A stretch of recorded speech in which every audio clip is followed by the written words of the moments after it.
शायद ही कोई ऐसा मौका होगा जिसको लता मंगेशकर की आवाज़ ने और भी ज़्यादा यादगार या और भी ज़्यादा हसीन न बना दिया हो। और इसलिए आज हम कहना चाहते हैं, एक बार फिर से सालगिरह मुबारक हो लता दीदी। लता मंगेशकर की आज सालगिरह है और आज अयोध्या में उनके नाम पर एक चौक का भी उद्घाटन किया गया जो खबरों में छाया रहा और वहाँ पर एक बहुत बड़ी सी वीणा लगाई गई। लेकिन लता मंगेशकर को याद करने की हर की अपनी अपनी वजह है। कोई ना कोई गीत जो आपको ज़्यादा सुकून देता है, जो आपको बहुत ज़्यादा पसंद है। हमारे तमाम एहसासात को लता मंगेशकर ने यकीनन और ज़्यादा यादगार और ज़्यादा खूबसूरत बना दिया है। हमारे और आपके, हम सब के कोई ना कोई फेवरेट लता मंगेशकर गीत ज़रूर होंगे। जब मैं याद करती हूँ तो बहुत सारे ऐसे गाने याद आते हैं। लग जा गले या तराना फिल्म में मधुबाला पर फिल्माया हुआ जो गीत है वो मुझे याद आता है, बेईमान तोरे नैनवा। तो ऐसे बहुत सारे गाने हैं जो लता मंगेशकर ने जिसे यादगार बना दिए हैं। लेकिन उन्होंने जब अपनी करियर की शुरुआत की थी तो उस दौर में यहाँ पर सुरैया, शमशाद बेगम और नूरजहाँ, ये सब, इन सब की आवाज़ का जादू छाया हुआ था और उसमें लता मंगेशकर की आवाज़ इन सब से अलग थी। उनके गाने का अंदाज़ इन सब से अलग था। बावजूद इसके लता मंगेशकर ने अपनी ऐसी पुख्ता जगह, पक्की जगह इस फिल्म इंडस्ट्री में बनाई।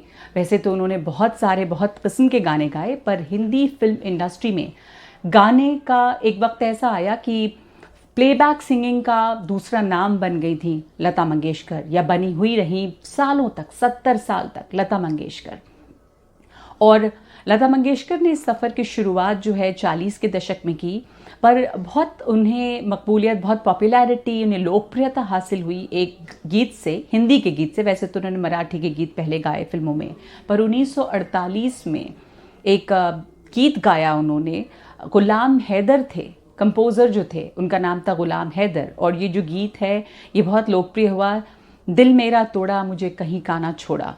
तो ये जो गीत है इसके बारे में एक बहुत दिलचस्प कहानी भी है कि जब ये रिहर्सल हो रहा था इस गीत का, तो इस गीत का रिहर्सल बॉम्बे में एक रेलवे स्टेशन तक पर किया गया था। गुलाम हैदर के लिए उन्होंने ये गाना गाया और इस गाने ने, दिल मेरा तोड़ा कहीं का ना छोड़ा, इसने लता मंगेशकर को फ़ौरन बहुत पॉपुलैरिटी थी और उनका ये गाना बहुत हिट हुआ और आज तक लोग इसे गाते हैं, गुनगुनाते हैं।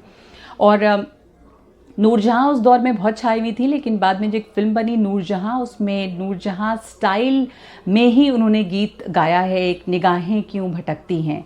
तो लता मंगेशकर की इन बातों को मैं इसलिए आपके साथ शेयर कर रही हूँ कि उनका रेंज, उनका दायरा कितना बड़ा था और कितने किस्म के उन्होंने गाने गाए हैं, कितने अलग अलग अंदाज में गाने गाए हैं। क्लासिकल गाने गाए हैं, पॉपुलर गाने गाए हैं। 2019 तक उन्होंने, यानी कि इस दुनिया को अलविदा कहने के बस कुछ पहले तक उन्होंने गाने गाए हैं। बहुत एक्टिव रही, हमेशा बताती रही कि सचिन तेंदुलकर की वो बहुत बड़ी फ़ैन हैं और क्रिकेट में उनको बहुत दिलचस्पी थी। एक और इंटरेस्टिंग बात उनके बारे में है कि वो पहली वो कलाकार थी जिन्हें परफॉर्म करने का मौका मिला था लंदन में रॉयल एल्बर्ट हॉल में। और यहाँ हिंदुस्तान ने तो उन्हें सम्मानित किया ही भारत रत्न से, लेकिन दूसरी सरकारों ने भी उन्हें नवाजा है। फ्रांस ने उन्हें अपने सबसे ऊंचे सिविलियन अवार्ड से नवाजा। और मैं कहीं पढ़ रही थी, अब मैं इसकी पुष्टि नहीं कर सकती, तस्दीक नहीं कर सकती, पर किस्सा है कि उन्हें हवाई जहाज़ के सफ़र से बहुत घबराहट होती थी। तो जब फ्रांस ने उन्हें इस पुरस्कार से सम्मानित करने का सोचा या ऐलान किया, तो उन्होंने कहा कि उन्हें यहीं ये अवार्ड दिया जाए, वो वहाँ नहीं जाएंगी। तो कुछ ऐसा ही हुआ था। लता मंगेशकर जो हैं, उन्होंने बहुत कुछ यादगार जो गीत गाए हैं, उनमें मीना कुमारी के लिए फिल्म किनारे किनारे का एक गीत है जो मुझे बहुत पसंद है, हर आस अश्क बार है। और ये गीत बहुत उम्दा है, लिरिक्स बहुत अच्छी हैं और लता मंगेशकर के एक यादगार गीतों में है। मधुबाला ने कहा कि लता मंगेशकर उन्हें बहुत पसंद हैं और उन्हें लगता था कि उन पे लता मंगेशकर की आवाज़ बहुत सूट करती थी, इसलिए तराना फिल्म का एक गीत है बेईमान तोरे नैनवा, जो मुझे बहुत पसंद है और वो लता मंगेशकर ने गाया और बहुत खूबसूरत गाया है और बहुत ही यादगार गीत है ये।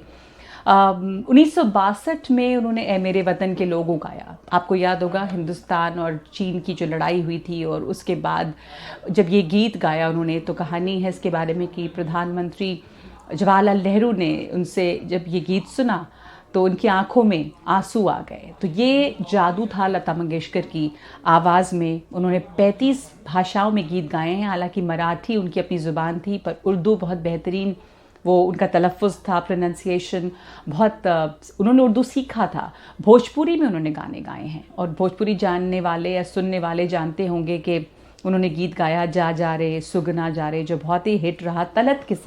तलत महमूद के साथ उन्होंने ये गीत गाया था। बांग्ला में उनका एक गीत है मोनो लागेना, जिस पर हिंदी में गाना बना जिया लागेना। तो लता मंगेशकर के किस्से बहुत हैं, लता मंगेशकर के गाने बेइंतहा हैं, जो हम सब को अपने अपने अलग अलग सिचुएशन में याद आते हैं, और सबके पास लता मंगेशकर का कोई ना कोई फेवरेट गीत ज़रूर होगा। तो आज के दिन आपका कौन सा पसंदीदा गीत है लता मंगेशकर का? मुझे यकीन है कि आप आज कोई ना कोई गीत ज़रूर सुनेंगे।